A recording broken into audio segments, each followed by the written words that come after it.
Hello and welcome back to Jefri channel. So kali ini gue mau nge-reaction most disturbing videos on YouTube. Video paling mengganggu ketenangan jiwa kita lah. Maksudnya kita tuh sampai mikir apa video ini apa sih maksudnya sebenarnya. Itu kayak kita nalar-nalar saraf-saraf otak kita itu bekerja sedemikian rupa dengan fitness saraf gitu. Jadi kayak istilahnya video ini bisa bikin kita fitness saraf otak gitu ya. Jadi kita mau nanya, kita bertanya-tanya terhadap diri kita sendiri yang paling terdalam gitu. Apa sebenarnya maksud dari video ini? Oke, kita langsung ke videonya. Tapi sebelumnya yang belum subscribe dulu cuy. Boleh dong subscribe-nya dan jangan lupa nyalakan loncengnya juga. Oke, kita langsung ke videonya cuy. 1, 2, 3. Yang ini 5 juta view cuy. Yang kita akan nontonin ini cuy. Ada 5 juta view. Oke, nomor 1. 10-year-old Beth Thomas was the subject of a 30-minute documentary in which she is interviewed about her life experiences, what it was like growing up, what she thinks of her parents, and she even shared some drawings. Sounds like a cute video, right? Wrong. See, Beth Thomas is not just any ordinary child. Beth Thomas, dubbed the Child of Rage, is a borderline sociopath with a growing desire to physically harm others. Filmed in Mary Hill Elementary School of Vancouver, Canada, the documentary explores what tragedies in her life have turned what could have been a sweet, innocent child into an emotionless, cold-hearted sadist. In the video, Beth talks about how she abuses her brother, sticks needles into the family dog, and how she wishes she could kill her parents. After the interviewer establishes how Beth feels about those around her and those who love her, the interviewer continues on with a different line of questions by asking her about her upbringing before she was brought into foster care. It is discovered that both Beth's mother and father were physically, mentally, and sexually abusive toward her. Due to the abusive and non-nurturing nature of her parents, Beth was never given a chance to learn how normal humans emote. Somehow against all odds, and with the help of Beth's new adoptive parents and many therapists, she was able to make a full recovery to a healthy state of mind. Now as an adult, Beth works as a successful registered nurse in Colorado. She even set up a charity for children who were abused. As unsettling as the video. Jadi sosiopat itu, kalau kalian belum tahu, sosiopat itu sebenarnya bukan psikopat ya. Jadi mereka tuh membunuh dengan ya nggak ada intens membunuh aja gitu ya. Jadi kayak emang mana ya sosiopat. Oke, nanti akan gue tampilin di video ininya definisi dari sosiopat ya.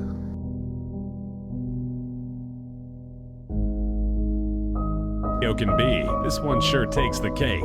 The video features a worse-for-wear robotic stripper dancing up against a mirror. The robot is dressed in white lingerie while wearing a dark goblin-like mask and appears to have been dragged behind a car, or at least that's what it looks like since its whole body is covered in dirt and grime. The stripper dances rhythmically to a loud Katy Perry movie. What makes the video so unsettling is that the robot is programmed to look directly into the eyes of anyone watching during its performance.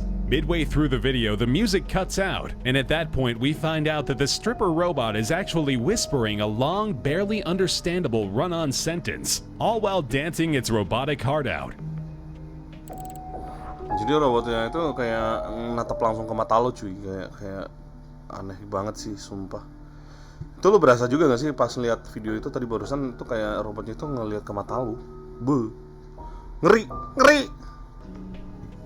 On February 9th, 2012, a video was uploaded to YouTube by a user named 112dirtbag that became international news. At first glance, the video appears to be just some old creepy man alone in a dingy basement laughing at the camera. So why did nearly every international news agency think this video was such a big deal? Because the video is titled Happy Anniversary, and the day it was uploaded, February 9th, 2012, marks the 1-year anniversary of the mysterious disappearance of nursing student Mara Murray. After Mara Murray went missing, her father had spent that year telling everyone that he strongly believed his daughter was the subject of a kidnapping. The father claimed his daughter's abduction occurred on Route 112, and he was famous for calling the kidnapper a dirtbag. Once all eyes were on the mysterious man who owned the channel 112dirtbag, he took the video down. Fortunately, a blog dedicated to the disappearance of Mara Murray was smart enough to have the foresight to save the video, and they rehosted it on their site.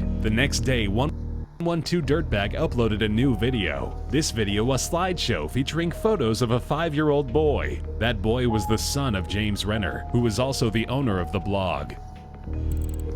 Oke, jadi itu kayak channel YouTube itu Dirtbag 112 itu berkenaan dengan hilangnya satu cewek Maori namanya 11 Februari cuy.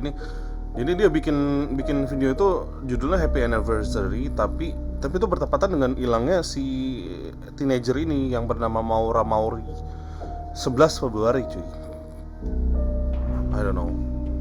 Found deep into YouTube, a Russian man creates a series of videos documenting his disturbing attempts to successfully create a homunculus. A homunculus is a very small or miniature ini yang gue pernah humanoid nonton, jadi yang dari telur dan sperma dia digabung cuy, homunculus. like creature, often created through artificial means. A homunculus is a rational animal and a supposed microscopic but fully formed human being. The Russian YouTuber attempts to create a homunculus by using a method that involves a chicken egg, human sperm, and bandages. He starts the process by cutting a tiny hole into the shell of the egg, sticking a syringe filled with his own semen into the egg yolk, and injecting the semen into the yolk. Finally, he puts the bandage over the hole and waits. His hope is that the semen and the egg will mix and create a living creature. What comes out of the eggs after a few weeks is nothing but disturbing. In the first video, after waiting 10 days, the man cracks the egg and dumps the contents into a plastic bowl. Out of the murky goop, he manages to pull out a disturbing, semi-assembled, possibly alive creature. On closer inspection, we can see that one of the extended arms slowly curls up on its own. Whether or not the creature was actually alive is debatable. In the second video, again after another initial waiting period, the man cracks open a newly incubated egg into a plastic container. This time, what the man pulls out of the murky egg appears to be somewhat sentient. For a few moments, the creature observes its surroundings, before finally landing its gaze on the Russian. The creature then shoots a clear liquid into the face of the man, causing him to react violently and crushing it with a large book. In the third and final video, the man tries once more to create a homunculus. This time he inseminates over 20 different chicken eggs. Dressed in a full hazmat suit, he opens each egg one by one, only to find out that each produced nothing.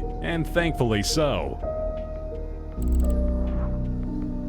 What starts off as a relatively cute video of a man performing an operation on a teddy bear takes a quick and dark turn. The video starts off with a man wearing surgical gloves as he prepares to cut open a stuffed teddy bear, while the narrator with an extra friendly voice explains the procedure. During the so-called operation, the teddy has his chest cut open with a set of garden shears. After the surgeon goes through a few layers filled with candy and sprinkles, he pulls back a final layer to reveal actual internal organs. All the organs have been modified in some way or another to have figurines or crayons shoved inside them. The doctor takes out each organ and forcefully removes the crayons and figurines, only to replace them with different crayons or figurines, which the narrator tells us makes that teddy happy. After fixing the teddy bear, the surgeon puts everything back and sews the bear shut, bringing an end to what could have been a cute video.